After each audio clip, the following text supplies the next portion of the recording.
നമസ്കാരം. നിങ്ങൾക്ക് കഥ കേൾക്കാൻ ഇഷ്ടമല്ലേ? ഞാൻ നിങ്ങൾക്ക് ഒരു കഥ പറഞ്ഞു തരാം. ദാവീദും ഗോലിയാതും. ഇസ്രായേൽ ദേശത്തെ ഒരു കൊച്ചു ബാലകനായിരുന്നു ദാവീദ്. 8 സഹോദരന്മാരിൽ ഇളയവൻ അവനായിരുന്നു. അവൻ തന്റെ അച്ഛന്റെ ആട്ടിൻപത്തികളെ മേയിച്ചുകൊണ്ടിരുന്നു. തമ്പുരുമേറ്റുന്നതിൽ അവൻ പ്രഗത്ഭനായിരുന്നു.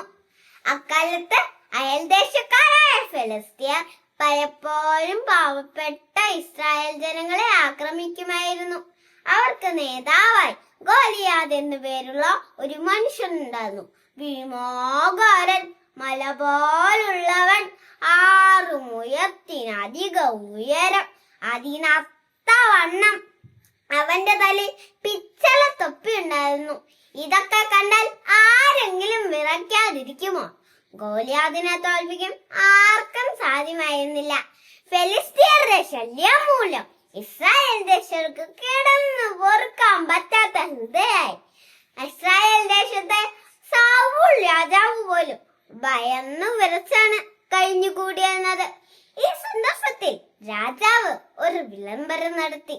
ശക്തിമാനായ ഗോലിയാദിനെ തോൽപ്പിക്കാൻ കഴിവുള്ള ആരെങ്കിലും ഉണ്ടെങ്കിൽ മുന്നോട്ട് വരിക.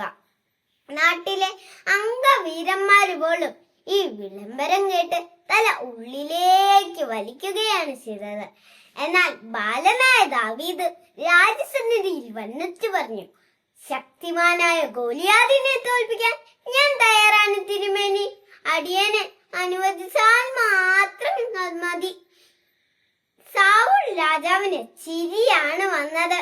ഇത്തിരിയുള്ള ഈ കൊച്ചു പയ്യൻ എങ്ങനെയാണ് ഈ മല്ലനെ തോൽപ്പിക്കുന്നത്?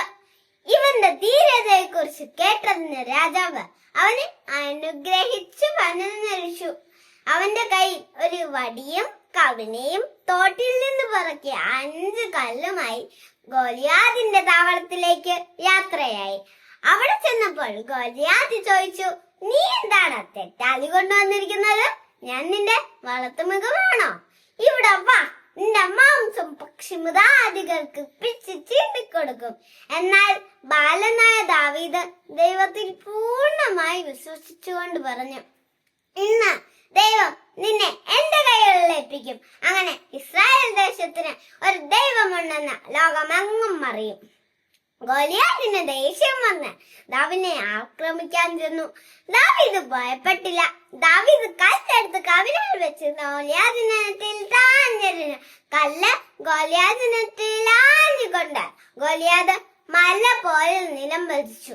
ഒരു നാടിനെ മുഴുവൻ വിറപ്പിച്ച് ഗോലിയാദിനെ തോൽപ്പിക്കാൻ നിസ്സാരനായ കൊച്ചു ദാവീദിന് കഴിഞ്ഞത് ദൈവം അവന് നൽകിയ ആത്മവിശ്വാസമാണ്. ജീവിതത്തിൽ ദുഃഖമുണ്ടാകുമ്പോൾ നിരാശപ്പെടാതെ നമുക്ക് മുന്നേറാം. നന്ദി, നമസ്കാരം.